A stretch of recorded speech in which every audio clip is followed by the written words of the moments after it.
From WXXI News, this is Connections. I'm Evan Dawson. Well, our connection this hour is made in your freedom to speak freely without fear that the government might come for your job or your life. We talk about freedom of speech a lot in this country, and yet we seem stuck in a perpetual argument over where the line is or who controls it. And in the past 2 weeks, we've seen the federal government take a stand against free speech in a way that I cannot remember in recent memory. By now, you probably know that the chairman of the FCC made a pretty obvious threat to ABC regarding its employment of late-night host Jimmy Kimmel. Some defenders of the Trump administration were saying that, well, this wasn't about free speech, it was about free markets because ABC made the decision on its own to pull Kimmel off the air. But then President Trump himself blew up that argument when he posted on social media that he was furious that ABC was bringing Kimmel back, and he was threatening to sue ABC for doing it. The president has made it clear this month he does not think our federal government should allow comedians to make a lot of jokes at his expense. And give Trump credit.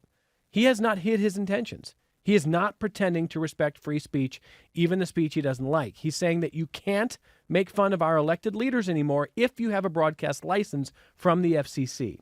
And yet some on the political right claim that the issue here is not cancel culture, so to speak, but consequence culture. They are using exactly the argument that the political left made for years regarding the consequences of using speech to spread hatred or misinformation, and then what happens to you. Maybe you lose a job or you lose social standing.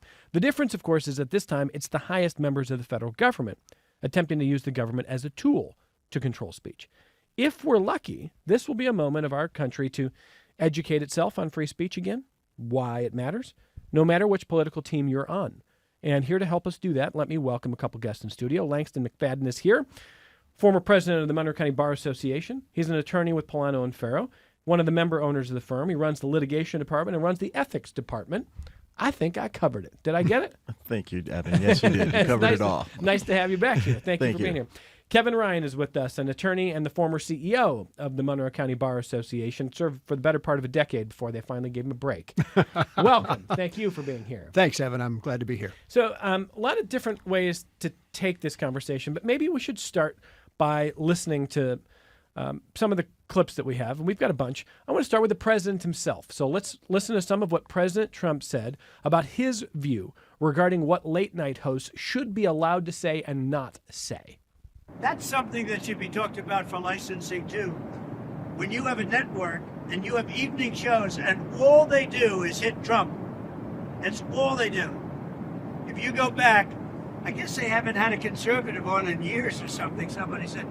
But when you go back and take a look, all they do is hit Trump. They're licensed. They're not allowed to do that. They're an arm of the Democrat Party. His words there, they're not allowed to do that. They've got a broadcast license and they can't just hit Trump, he says, make fun of Trump. Langston McFadden, what do you hear there? I hear troubling concerns. The reality is they are allowed to broadcast dissent. It's the cornerstone of free speech.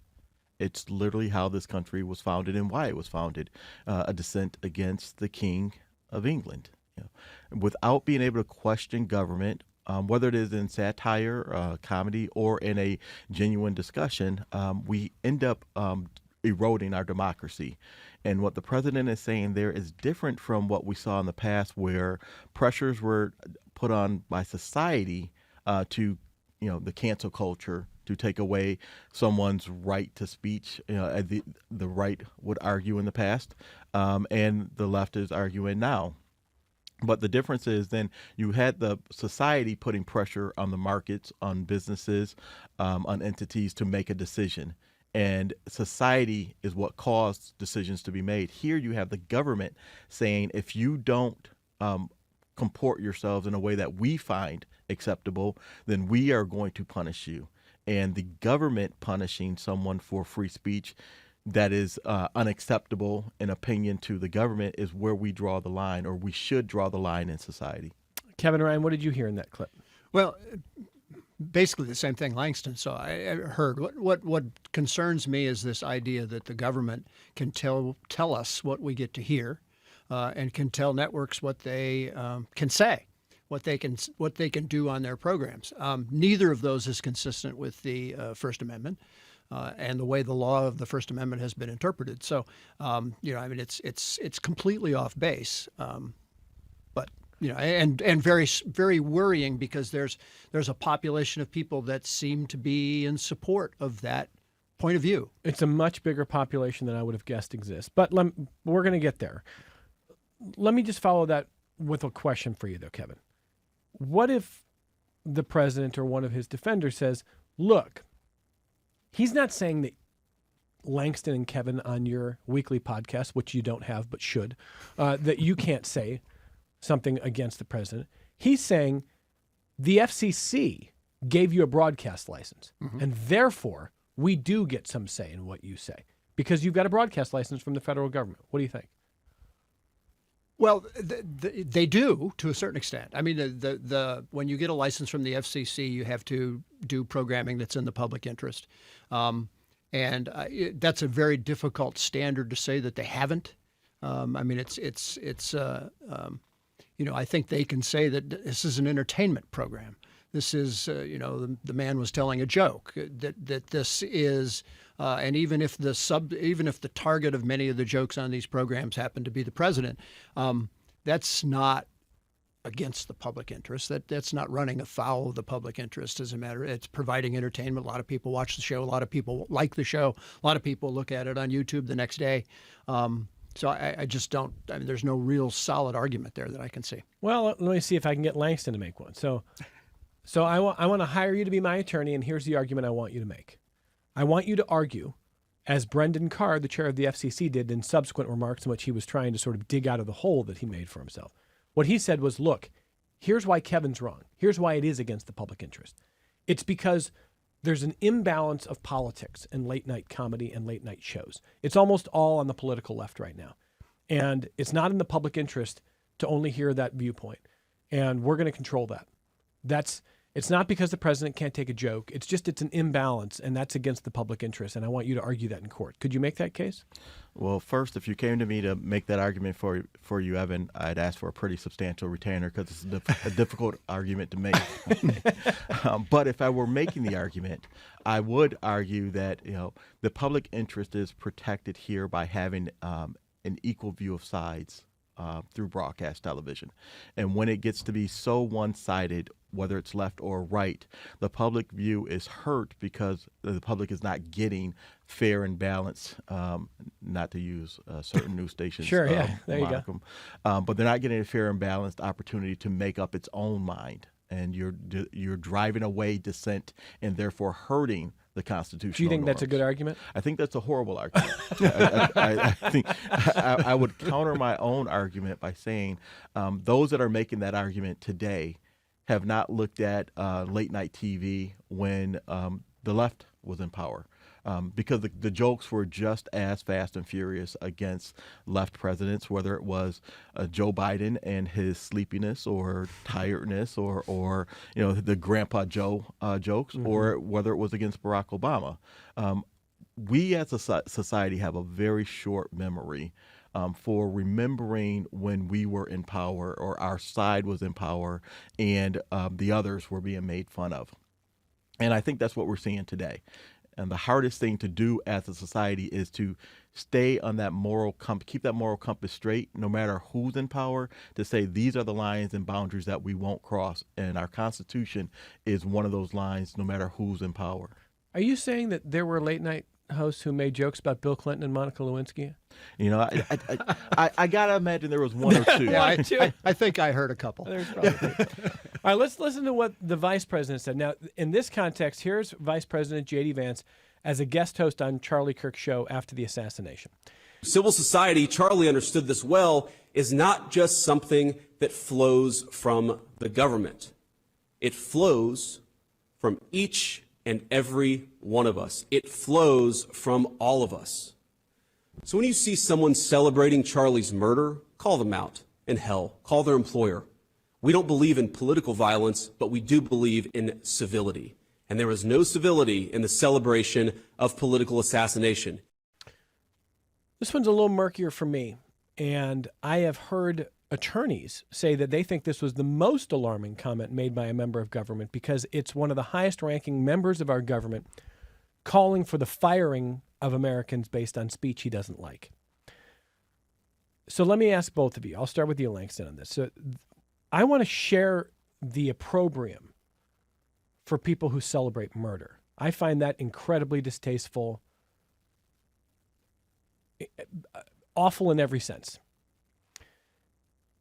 How should we feel, though, about the vice president saying you should not only reject the celebration of murder, but if someone makes a flippant post on Facebook that seems to wink at it, call their boss and try to get them fired?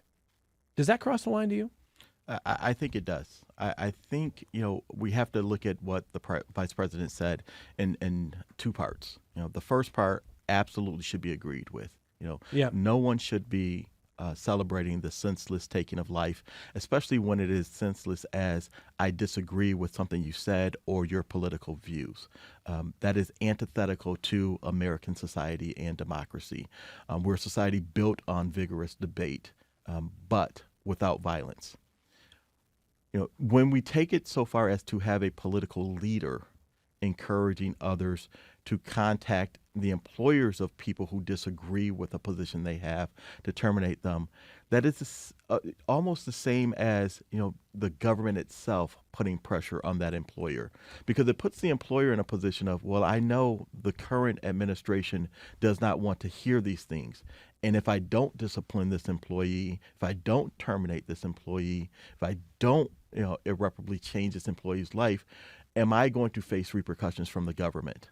So it is still the undue pressure of government at that point in time that is putting that pressure on that employer to make a decision.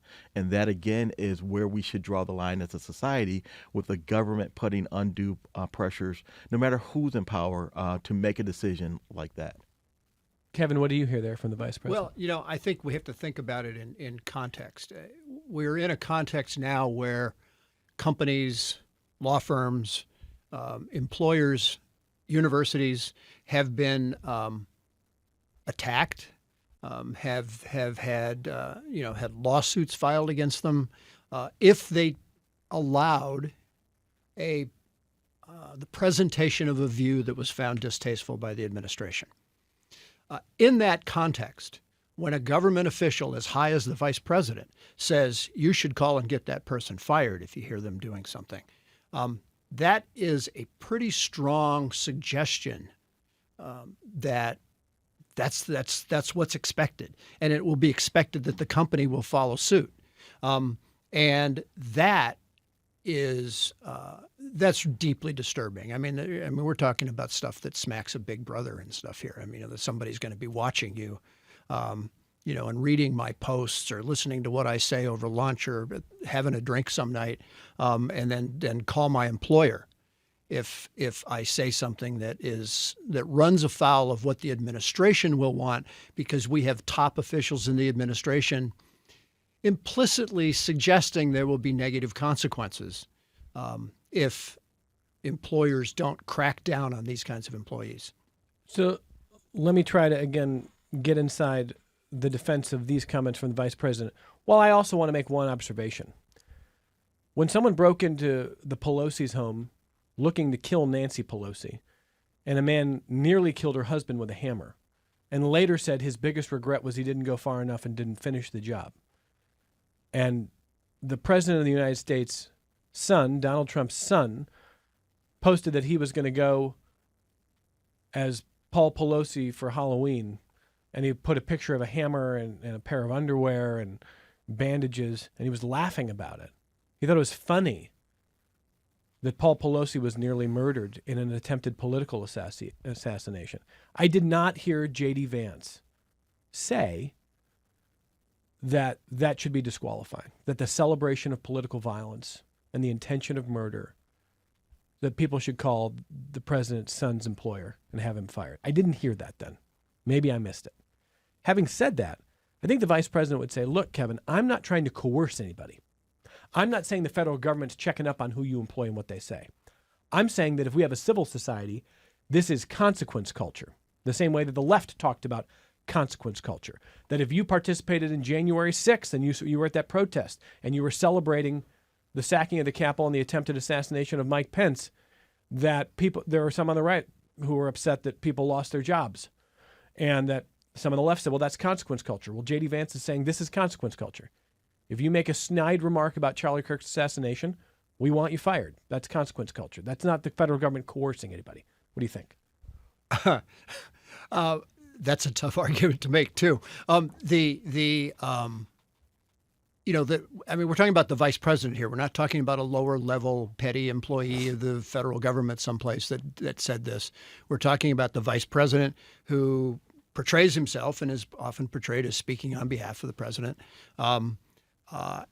suggesting that people report their fellow employees to their bosses.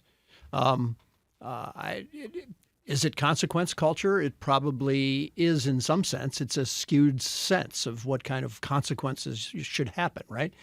In a civil society, it's the civil society itself, not the government, that decides, what kind of speech, what kinds of remarks are seen as distasteful and off limits. And it's one thing for an employer to look at their employees and see if they are doing things online or elsewhere that might be objectionable in some way or hurt the business or that sort of thing. Embarrass the company. Embarrass the company. Violate their standards. Absolutely. It's another thing for the government to tell people to rat on their fellow employees to get their company to do that.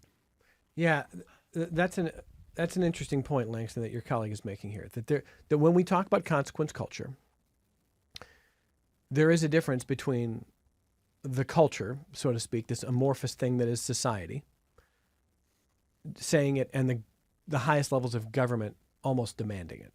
And if there are certain things I could say in this program that would get me fired in a heartbeat and should, there are certain things I could say that might not get me fired but would probably turn off every listener or most, and they would never come back. And that would be the consequence of me using speech that you can say anything once, and then you deal with the consequences. And there should be consequences. But do you agree with your colleague here that when the vice president is trying to wield the decision on where the line is, that's different? I absolutely agree, Evan. But I do agree with the vice president. This is consequence culture. But I would voice his consequences as this. It's not the consequences that are hitting the individual that made the statement. It's the consequences the employer fears from the government for not taking an action that the government has deemed all but said, if not explicitly or implicitly implied, they take. So if I, as an employer, am pretty sure that, take it in the context of law firms, owning and running a law firm, if I am pretty sure the government is going to come after me, my law firm, or my clients that I service, who will then turn around and fire me as their attorney, if I don't fire this employee that said something that this administration doesn't like, then I really am left with no choice but to terminate that employee, because I have to fear those consequences of the government bringing down the hammer on me. So that isn't cultural consequences, when you have, the society, saying Evan went too far on his show and I'm going to boycott his show. I'm not going to listen, or sponsors saying I'm not going to support. We're going to pull the sponsorships. That's the market norms in society. Here you have the government putting that pressure on. And again, that's where we've gone too far. Dallas says that this is what the left has taught us about consequence culture. And this argument reminds me of the filibuster, with all the Democrats flip-flopping as to supporting it one term and explaining how it's terrible the next over and over. I think Dallas is right there.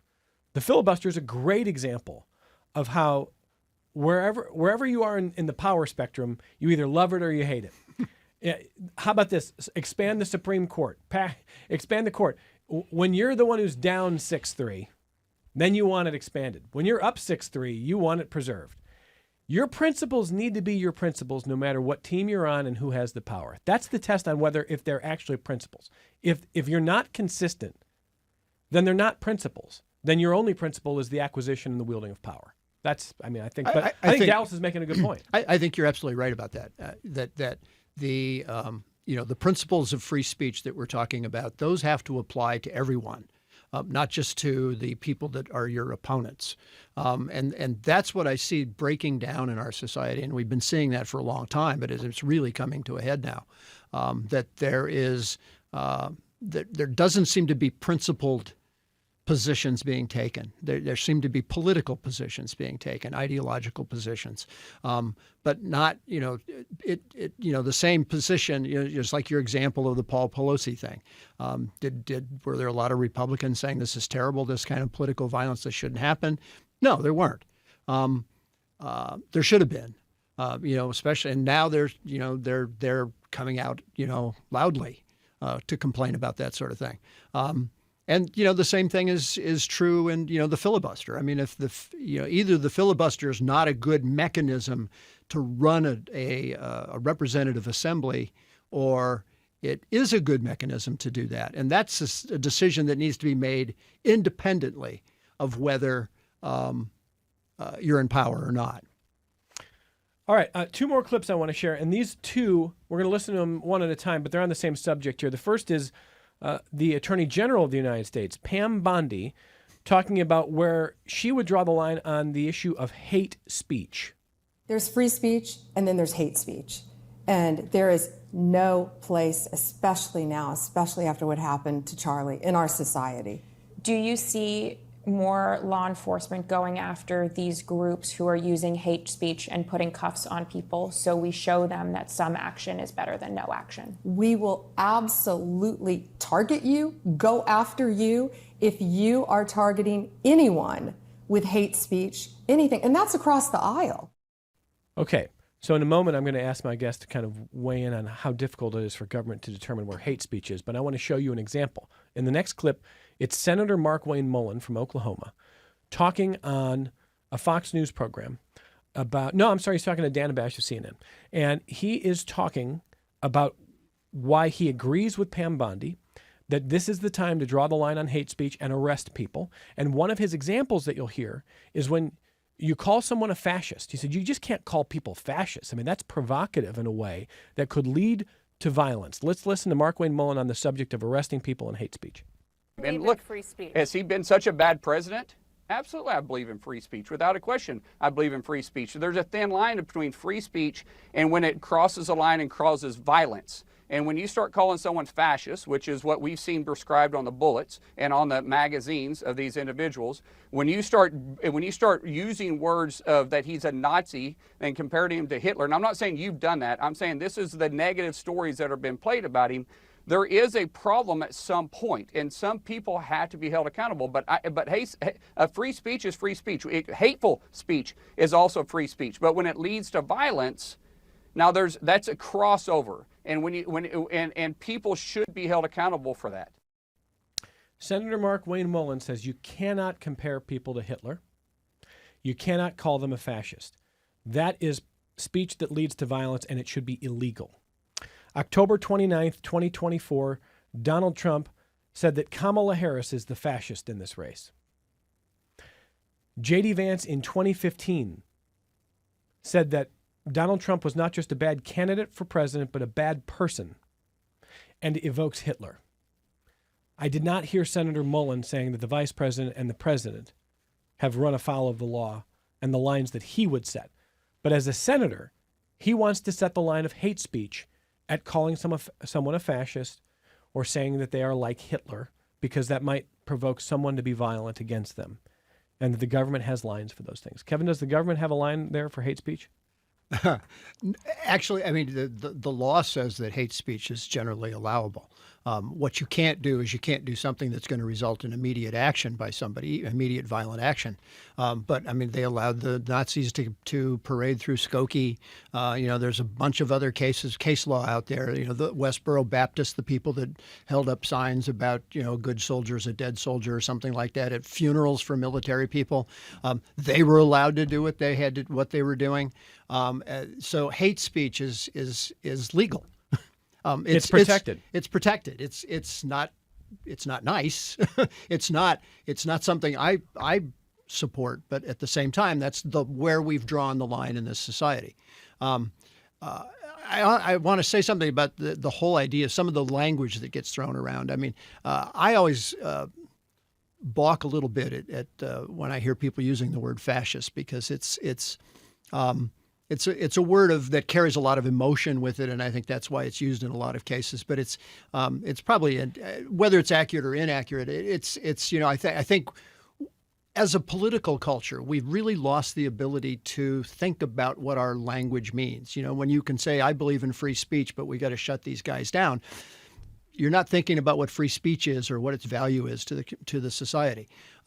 When you say that it's hate speech to call somebody a fascist, but it's not hate speech to criticize, people from the other side, that's problematic. And I mean, there's a whole string of words. I mean, democracy. We talk about democracy, but nobody really has a sense of what it's about. We talk about free speech, and nobody really understands what we're talking about there. Fascist is another one. I don't think that we should be calling people fascists. I think we need to talk about what they're actually doing. But you don't think someone should be arrested for calling? But of course not. No, of course not. I mean, it's posting it on Facebook. No, not at all. That's the point. And this, Langston, is where I think some on the political right get really frustrated, because it has not been uncommon on the political left in the last decade to hear phrases like this, that language can be literal violence, that language can be violence, that the line of hate speech that those on the left wanted to draw was pretty broad in a number of recent years. I think that critique is fair, and I think that this is a time to reevaluate. And I think there are some on the right who are going to be frustrated and say, oh, you didn't want to reevaluate this after George Floyd or after whatever was happening, but you do now. And I would return to this. If your principles are steady, they are your principles no matter what the storm is and where it is coming from. So I think I can empathize with those on a political right who might be frustrated, but I don't understand spending the last decade saying, hey, the left is way too broad with this definition of hate speech. And by the way, Pam Bondi's right. Let's start putting people in cuffs. Like, I can't square that. Can you? I think you're absolutely right, Evan. It is so hard to stay with your morals when you're in power and when you're out of power. And we see it all too often on the political spectrum. When I have power, I want to take the norms and push them further and further out and test those limits. And when I'm in power or out of power, I want to say, no, we need to control those norms. We need to hold the line. And I would ask, those that are arguing now that those norms should be expanded when they were arguing several years ago they should not be expanded. Do you really want to live in a world and in America where when you're in power, you can do whatever you want, but when you're out of power, you have to control yourself? Because at some point in time, each party will be out of power for a period of time. Yeah. And if we keep saying, I have the ball now, so I'm going to advance it, you don't have the ball, you just take it, we're going to find ourselves in a society that is not what we wanted when the founding fathers founded this country. One other note before we turn it over to listeners. There's a lot of talk this week about what Google has told House lawmakers. And I'm going to read a little bit of CBS News reporting on this. Quote, Google told House lawmakers Tuesday that it would reinstate YouTube accounts that the Biden administration pressed them to remove over content related to the COVID-19 pandemic. Alphabet Chief Counsel Daniel Donovan told members of the House Judiciary that the 46th administration created a political atmosphere that sought to influence the actions of platforms based on their concerns regarding misinformation. And he went on to say, quote, it is unacceptable and wrong when any government, including the Biden administration, attempts to dictate how the company moderates content, and the company has consistently fought against those efforts on First Amendment grounds, end quote. As a layperson, I look at this argument and say, he sounds correct to me. I understand the Biden administration in the fog of a pandemic is worried that bad information could cost lives.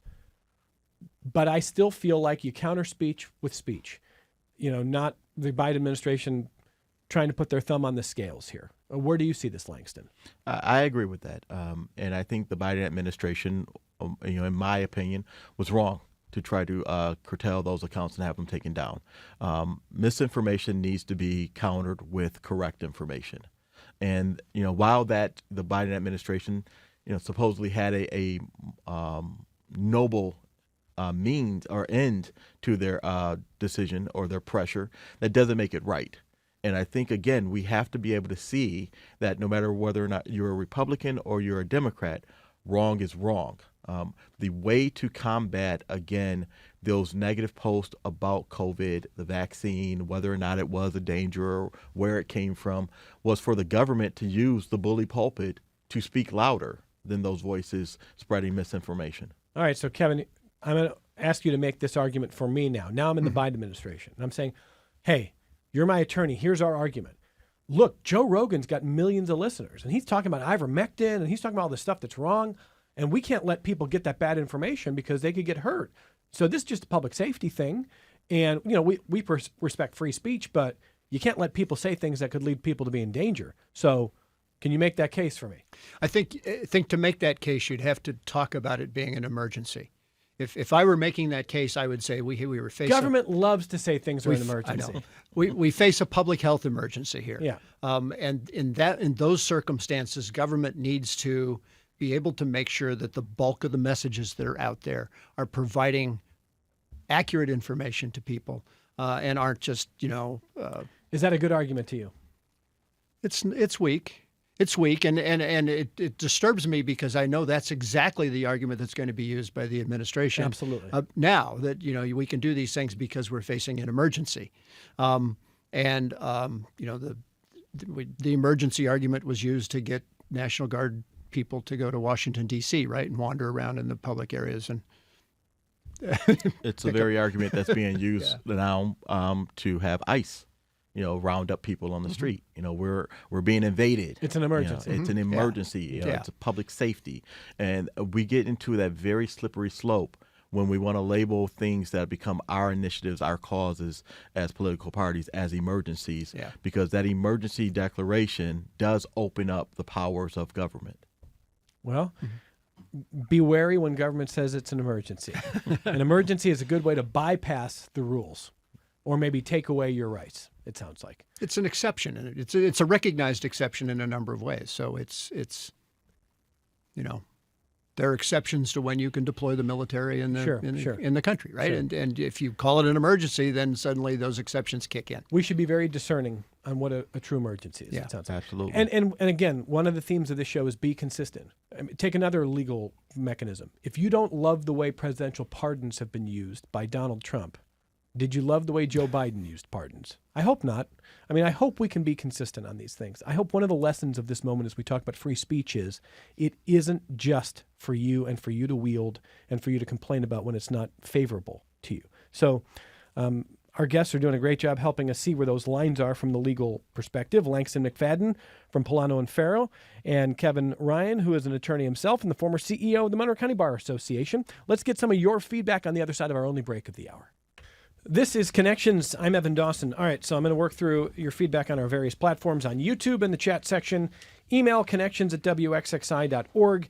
You can call the program 844-295-TALK. Charles writes to say, is free speech under threat in the Trump administration? No. No, it is not. First off, I'm old enough to remember actually deplatforming is a good thing. It is not my fault nor the fault of any other conservative that those who believed this did not consider that someday they would be the one making that particular call. If you didn't care when the Biden administration was pressuring YouTube to censor, don't pretend to have a change of heart now. Let's also not be naive here. Republicans don't just buy sneakers, they watch TV too, which means Disney likely had a red line drawn with regard to the way Kimmel's behaved over the past several years. We've just now learned that line is apparently untrue statements about the most significant political assassination since MLK, putting our broadcast license in jeopardy. That said, I will concede that the FCC having anything to say on the matter rather than keeping its mouth shut is an unforced error. That's from Charles. Charles is largely saying, if you didn't complain about free speech before in the last 10 years, he's not buying it now. And I understand, again, I'm going to say, I understand Charles's frustration. I'm simply saying, Charles, if you thought the left was being ridiculous for the last 10 years, you ought to think the right is being ridiculous now. Or crossing lines with the use of government. That's all I'm saying. What do you think, Langston? I 100% agree, and I understand Charles's frustration, and definitely can sympathize with it. But you're right, Evan. You can't say it's wrong when the other side does it, and then repeat the same mistakes as the other side and say it's right when I do it. That is a very dangerous world to live in. Kevin? Well, I think we live in that world, and I think it's disturbing to me that we're just in this. When I do it, it's okay. When you do it, it's terrible. I hear that on both sides. When we do it, we should be able to do that because of whatever reason. But remember when they did it, nobody complained then. At some point, as a society, if we're going to succeed and going to continue in the direction that we have been headed for 250 years, we're going to have to get to a place where reasonable people can sit down and say, okay, why do we value free speech and what should the limits to it be? And let's all agree, no matter who says it, these are the limits. Even defending people's right to say things you might find disgusting. Absolutely. Yeah. Willa in Rochester on the phone. Hey, Willa, go ahead. Hi, Evan. Long time no hear. You just used part of the phrase I was going to comment on. What happened to the expression, I disagree with what you say, but defend to the death your right to say it. As someone who wore the uniform for over 20 years, during the Bush War, my husband was deployed and I was at home protesting, and that was allowed so long as I didn't wear the uniform and represent the military. Now we've got a president who says he's declaring war on Antifa, an organization that doesn't exist, but which will be used by potentially a National Guard deployed on U.S. soil to round up any protester for any reason and declare them Antifa. Yeah. This is a scary, scary world we're living in. First of all, Willa, nice to hear from you. Thank you for your service. Thanks for wearing the uniform. We appreciate that. And the point is an interesting one for our guest to consider. So the government is saying, and I say the government, Pam Bondi, President Trump, Vice President Vance are saying that it is time to target Antifa and to use the federal government to arrest and to infiltrate. And what Willa's concern is how do you define the limits of that legally? What does that look like? Kevin, is that a fair concern that Willa has? It is a fair concern, I think. One of the issues with Antifa, of course, is that it's short for anti-fascist, and there's not really an organization behind this. It's a conglomeration of different people and groups and a lot of individuals but I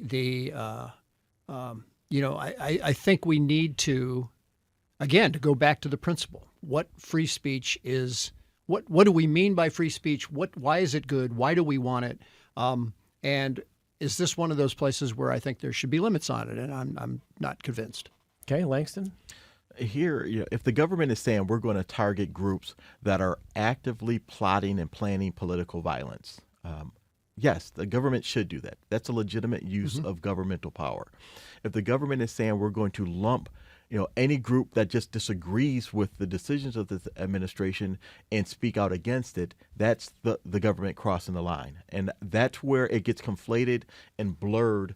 And too many people in society nowadays are just perfectly fine with that.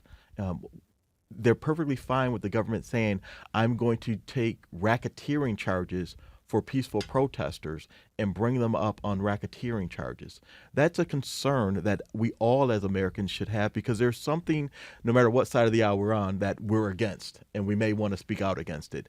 But should we fear arrest or consequences or being disappeared or being labeled a terrorist group simply because we disagree with the decisions of whatever administration is in power at the time? And say so. Yes. Back to your phones, Tom, thank you, Willa. Tom in Canandaigua next. Hey, Tom, go ahead. Hi. First, thank you all for addressing this subject. It's important.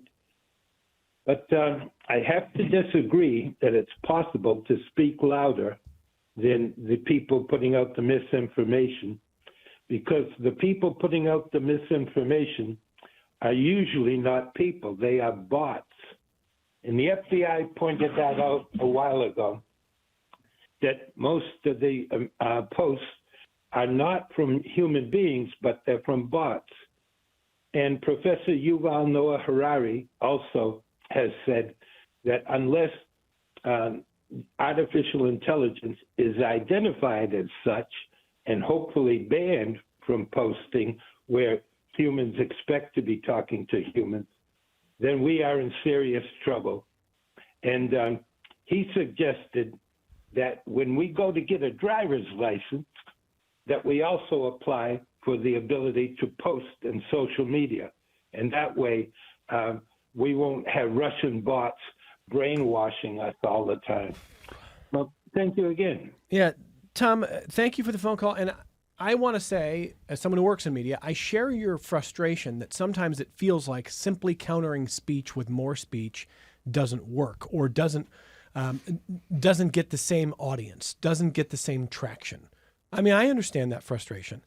I understand your frustration about even recognizing whether you're talking to a human being online. And there probably have to be some kind of fixes. And I say fixes. I'm not saying the federal government has to direct the fixes. I think we have to demand better platforms that are more transparent as consumers of them. But I think, again, it all starts with us. I mean, I don't know a better way that doesn't lead to something dystopian or dangerous. I mean, so Kevin, when he says countering misinformation with more information doesn't always work, we can't just rely on that. I mean, I understand the emotion of it, but like, what's down that road? Well, yeah, I mean, to a certain extent, that's true. Sometimes countering misinformation with more information doesn't work. And the solution, I think, has to be to just keep doing it, to keep trying to counter it, to challenge the poor information that's out there and explain why it's bad information, and explain what the good information should be. And you're not necessarily going to win that battle all the time. But you will have the different points of view in the minds of the citizens that are listening. I mean, ideally, that's the point of free speech, right? Is that people are going to be, the more views that they are exposed to, the more they'll stop and think about what the strengths and weaknesses of those different points of view are, and reach their own conclusions as a result of that. If you start shutting out voices, there's less information for people to consider, and makes their ultimate result in the individual much weaker. Langston? I think he's right. Yeah, no, misinformation countered with positive information or correct information doesn't always work. But here's the reality. At the end of the road of saying, I'm going to now just stop the misinformation from even being posted, I'm going to tell Google to close these accounts, I'm going to tell Facebook, lock out these Facebook users, we're now in the point where we're trying to control speech. And that is the danger of the fragility of democracy. You know, it is not always going to be perfect. It is not always pretty. But we cannot go down the road of saying, you don't say what I want you to say, and you won't do what I want you to do, so I'm going to force you, or I'm going to shut you up. And Tom, as Langston warned us earlier in the hour, even if you think you can somehow ethically wield that kind of tool now, someday you're going to lose an election, and someone else is going to have that powerful tool. And just ask yourself if that's something you'd be comfortable with. One other point I would make to Tom is, think about the last election cycle where a lot of Democrats were frustrated. They felt like Donald Trump and his campaign were spreading misinformation about a lot of different things, whether it was 2020 election, January 6th, the pandemic, vaccines, whatever. And their response was to say, well, Kamala Harris and her team should not go on Rogan. They should not go in all these places. I'm not sitting here making the argument like if they just went on Rogan, they would have won. But do me a favor, Tom. Go watch Congressman Ro Khanna, a Democrat, on the Theo Von show earlier this year. Theo Von is a comedian with a very popular podcast, and he really liked Donald Trump. Democrats wouldn't come on his show. Ro Khanna comes on, and Theo Von, by the end of it's like, man, I've never heard a lot of this stuff. Like, there's a lot of you're making a lot of great points. And his audience was hearing a whole new thing. And I still believe in the power to get out there and try to counter misinformation with better information. Doesn't always work. Doesn't always work as fast as you want, but I don't think you give up on it. That's all I'm saying. Listen to Ro Khanna with Theo Von. See what that sounds like. Jack in Greece. Hey, Jack, go ahead. Oh, hi, Evan. This has been touched on, I think, indirectly in your talk, but I wanted to come back to protected speech. It seems like we have protected speech now from those that are in power, but those that are not in power, their speech is not protected at all. For example, Robert Kennedy, Secretary of Health, talking about vaccines. And clearly, I'm no expert on this, but clearly he seems to cross a line where he has caused people to question the validity of vaccines that have proven to save lives over many years.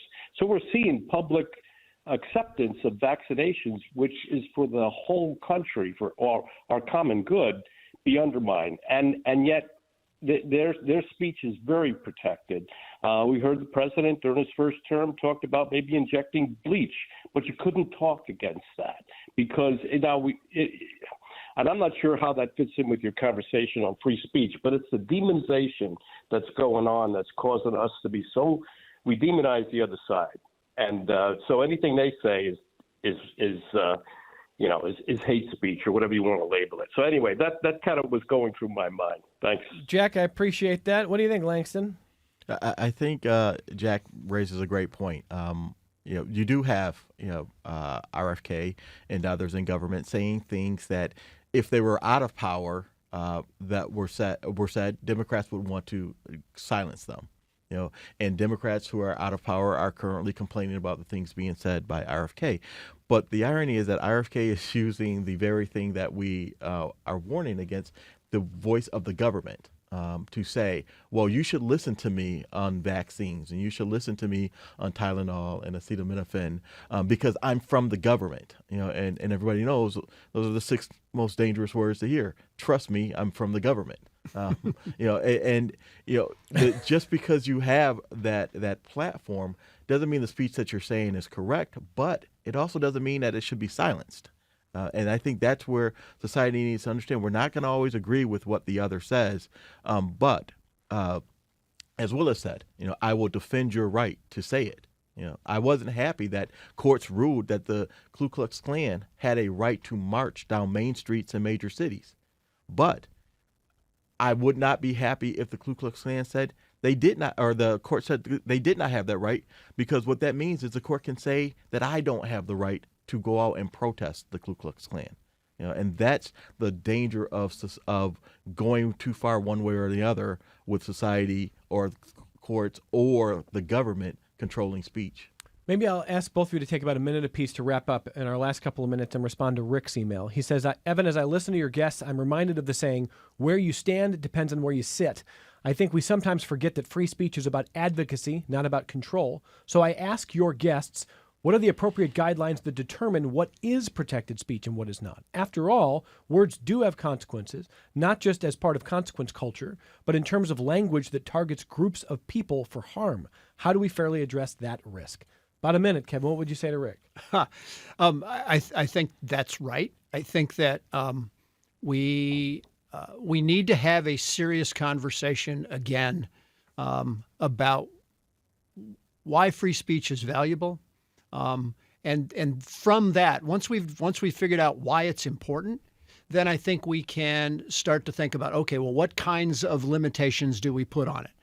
We've all agreed there are time, place, and manner restrictions on speech. That those things are okay. But maybe so far, we don't allow government to shut down people by the basis of their content or the viewpoint that they're expressing. And I don't think we should. But we've got to have that serious conversation. That gets us off of the depends on where you sit, right? And I think, Langston, to build on Kevin's point, it probably just what Rick is asking for is where is the specific threat in language? And I think that's what the courts have done over time is say, is this a specific threat to an individual versus is this a general hateful comment? Yes. I think that's exactly what Rick is asking. And I think it's a great question, Rick, because I think more people need to be insightful. We all need to be insightful and think about that.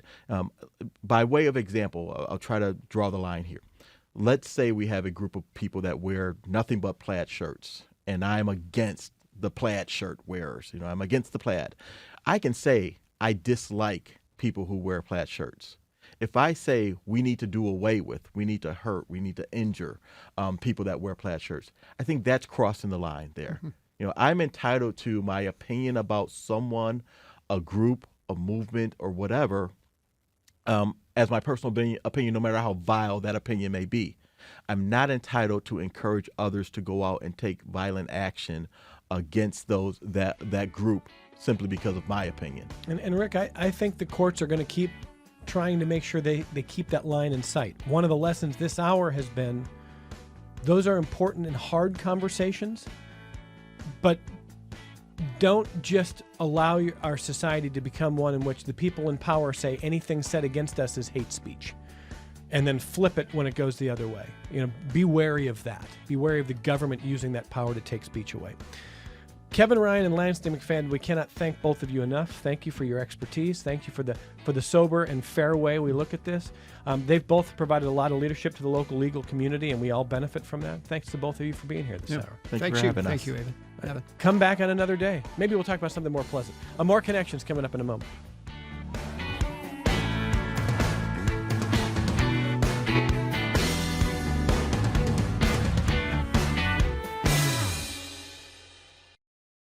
This program is a production of WXXI Public Radio. The views expressed do not necessarily represent those of this station, its staff, management, or underwriters. The broadcast is meant for the private use of our audience. Any rebroadcast or use in another medium without expressed written consent of WXXI is strictly prohibited. Connections with Evan Dawson is available as a podcast. Just click on the Connections link at WXXInews.org.